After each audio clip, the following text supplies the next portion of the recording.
I can't speak.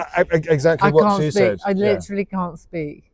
The orchestra. You lot. Oh my God, you were just It was like energy entering the body, like alcohol into the bloodstream. It was just this incredible. I mean, actually, you know, the music gives the film the most extraordinary life.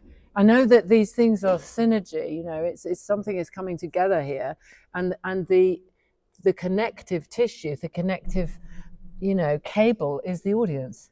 So it's passing, you know, out of you, through the audience, into the screen, and out again. This incredible helix of energy, you know. So I actually was very speechless at the end. I didn't really want to say anything. I just wanted to let it settle in my body, which is rare with this one. True. I was lucky enough to make a film in Symphonic Cinema a few years ago, and it is the beautiful combination of live music, already filmed film, but that is being edited at the time in front of an audience. So it's this beautiful mix, and it's never going to be the same thing twice. So whoever is here and whoever is on the stage, this is the one time in history that we will experience all this together. And that's what's beautiful, and that's what's so exciting for us as actors, to be part of something. The combination of media, I just think, is so exciting. I think especially with young orchestras, to do something with young filmmakers, you know, is really great. It's really great, and it brings people who, you know, think that they're not interested in classical music, but they're into film, or vice versa.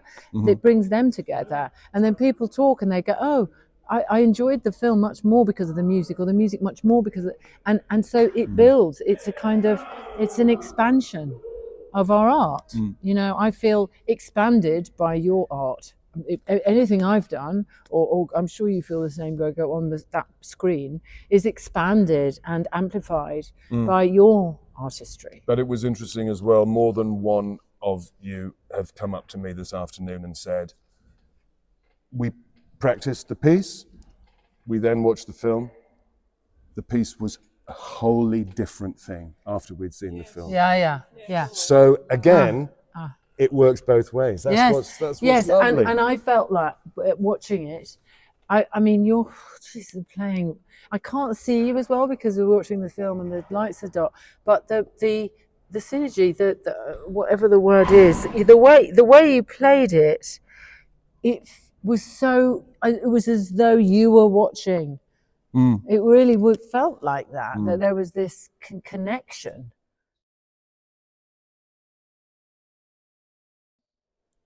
I think we were very lucky that we both absolutely loved working without words. No, not when you're doing the acting bits. No, because Lucas, the director, doesn't know exactly where he wants this scene to be. It may be written for being in Mars, and actually it might be in Jupiter or Mercury. So there was only one piece of music played with me, was when I was with Jupiter for the because we had to time because it. It had to be for the dancers, but the rest of the time, no, you're sitting in your thoughts. But the joy of it for me, and I'm sure the same for Em, is that it's a pure style, pure type of acting, because all you have is feeling and intent. And if you get the feeling and intent right, again, the audience, please do some work, audience, look at me, and you tell the story. And that's what's so lovely. And music is so powerful that it would change the expression on your face. Music moves the muscles, the infinite number of muscles on your face. You can't help it, because it's just, that's what it does to us. So it would be, I think, detrimental. I don't think you could. I don't think I could act that, or at least it would then be somehow there would be a soundtrack. But I think one of the things as well, which was important, is play against the emotion of the music. Yes, if you're indeed. playing with the emotion of the music, it just sort of it disappears somewhere up there, and it's not interesting. It's a lot more interesting if, in a way, you're cutting across, as it were. You know, something's huge and emotional, and you're just.